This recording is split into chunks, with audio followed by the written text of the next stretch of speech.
Now that the amphibians and reptiles have gone into hiding or hibernation for the winter, the hungry herons are looking primarily for fish now. In the months between November and March, my farm is a popular place for them.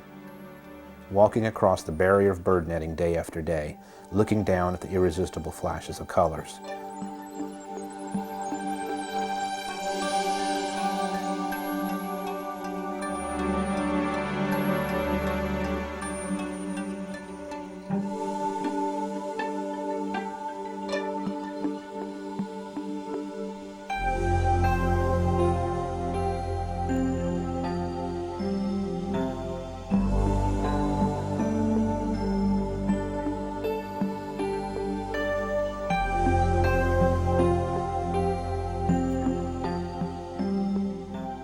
Any cat owner knows what this tail shake means.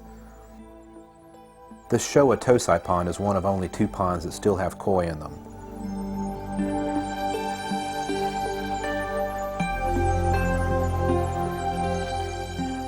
Every day I run them off, but the potential for a meal is too irresistible, so this one prefers to set up camp here. I know what he's waiting for.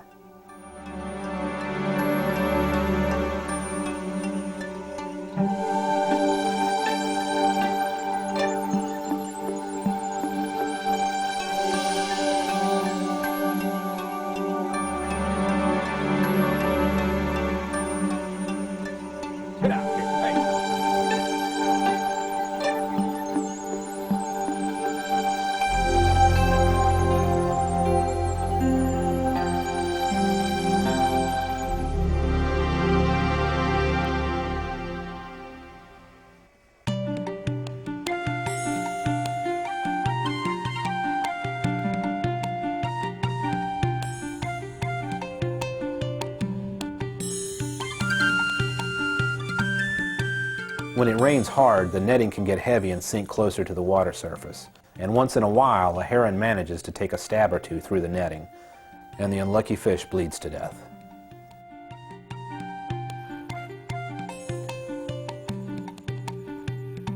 This bird is in a real predicament. It's managed to get through the netting somehow and is now trapped.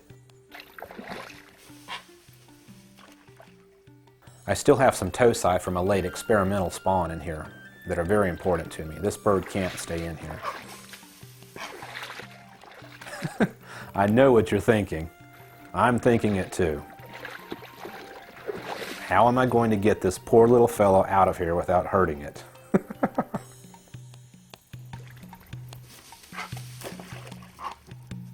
Okay, here's what I'm going to do.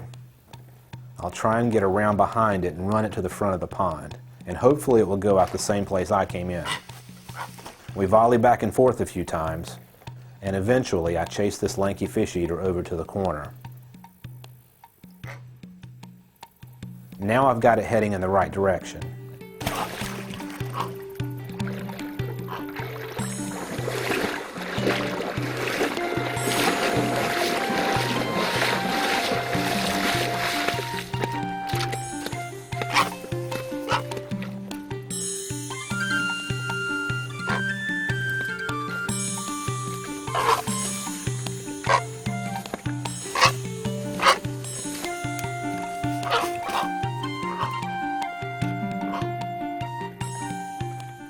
And it manages to get back under the netting and out to freedom. Wow, that was close. He could have gotten hurt in here. Ah, the telltale signs that a heron has been here.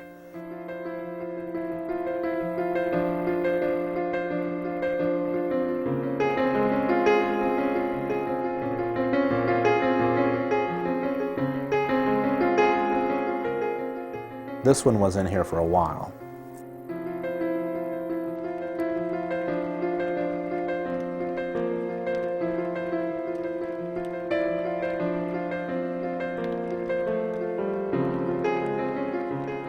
Winters where I'm located are pretty mild. We do get ice and snow a few times a year. Ice storms are the most damaging here, causing power failures, weighing down trees, and damaging equipment. This means extra work and extra expense for me in the spring.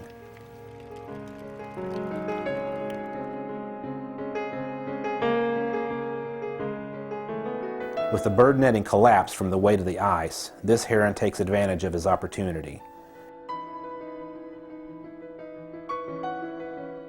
It's trying to pull a tocai shoa back through the netting. The freezing water doesn't seem to bother it much.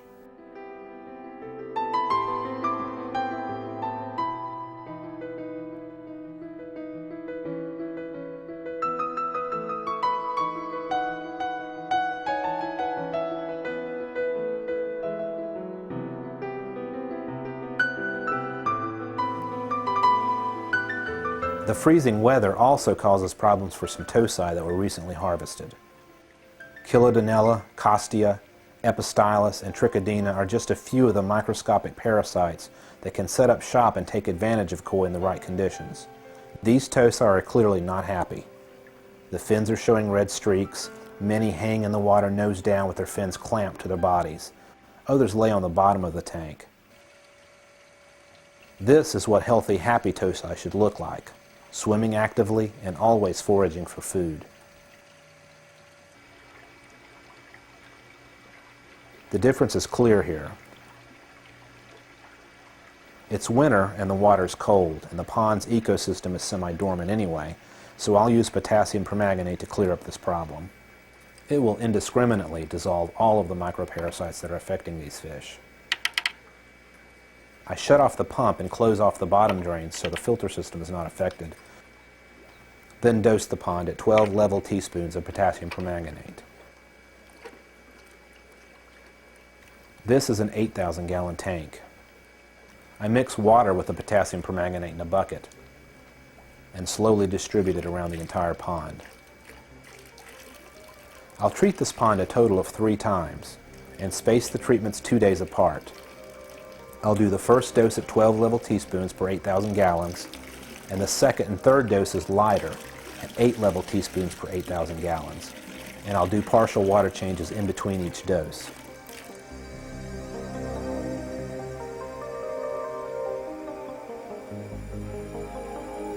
I add plenty of aeration to the pond for safety.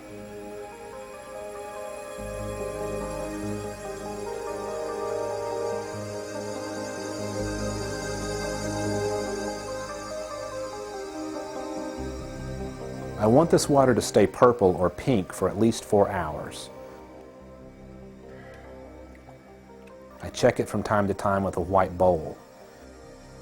This water still looks purple to me. I'll check it again every hour or so.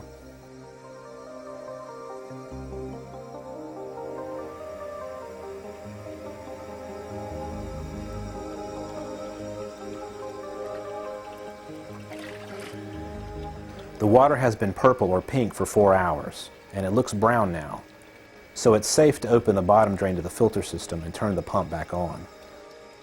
I'll also do a partial water change.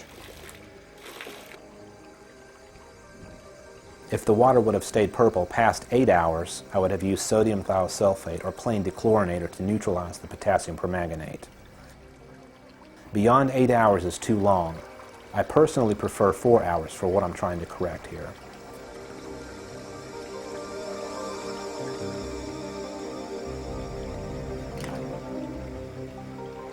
The tocai are beginning to look better. Foraging or searching for food like this is a good sign.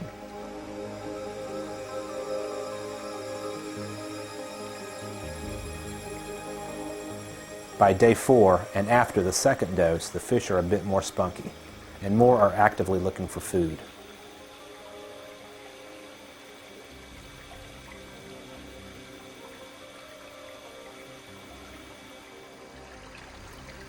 And after the third dose and day 6, most everyone is active, and things are looking much better. I'm conservative and patient when it comes to medicating koi. Tocai can be very fragile, and over-medicating or choosing the wrong medication can quickly push them over the edge.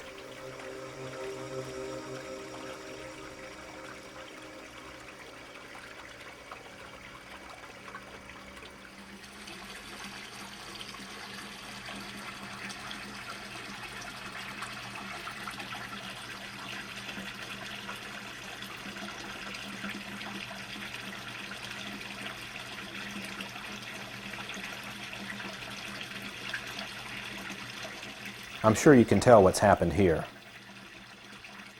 I've kept koi for many years and have never seen this happen before. I did see it with a goat once, but never with a fish. I keep nylon strings on my floating baskets to anchor them to the sides of the tanks when I need to. This Yamabuki Yogon found the string tasty or interesting and has swallowed some of it. Who knows how much? Apparently the string is hung on its teeth in the back of the throat, or it has swallowed so much of the string it can't get loose.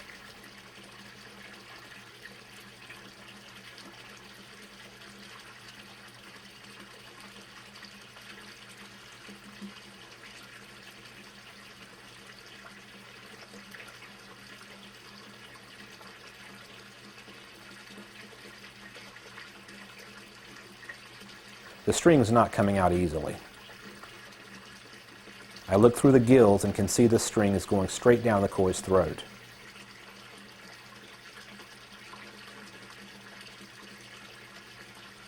A koi can process rocks, sticks, sand, and mud, so I figure it can process nylon too. So I cut the string off at its mouth and put it in the floating basket to watch for a few days.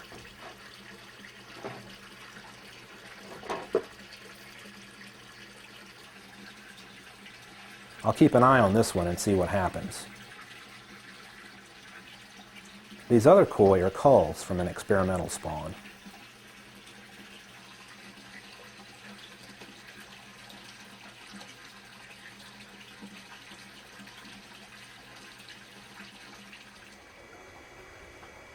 I check on my sick tocci every day. It's a week and a half after the potassium permanganate treatment, and they're looking much better now, spunky and active. All of my tanks are isolated, and this one is the only one that showed any issues. I'm happy.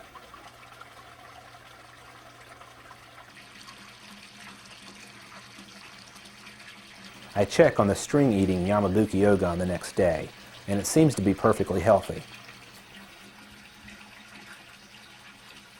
Look what's floating around in the basket. Some frayed nylon string.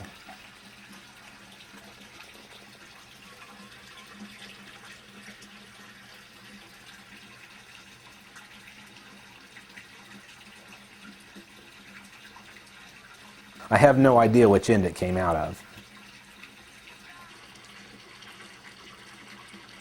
I watched this Yogon closely for another week, and it's healthy and eating well. Eating koi food, that is.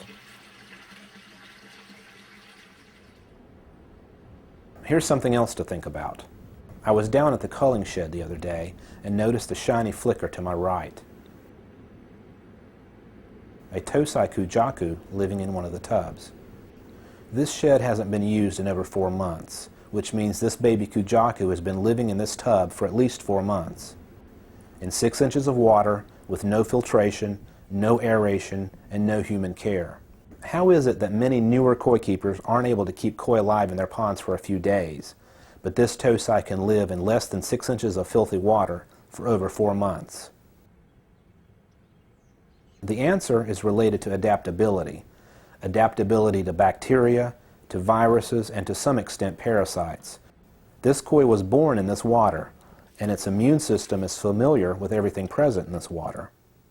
Like the traveling sailors who landed on the Hawaiian Islands and shook hands with the natives there, many koi simply aren't able to process or assimilate new bacteria or viruses that are passed on to them from unfamiliar sources. So, this little koi can live quite well in its own environment, but if we expose it to water and koi outside of this farm, there is a greater chance of seeing bacterial infections such as hole in the side, fin rot, or mouth rot. Good quality quarantine systems help ease new koi from mixed sources into a hobbyist water, allowing the new koi to adapt to new bacteria and new viruses in a more controlled environment than the main pond allows. Notice how perfectly healthy this young koi is, despite its living conditions. Its immune system is familiar with everything here.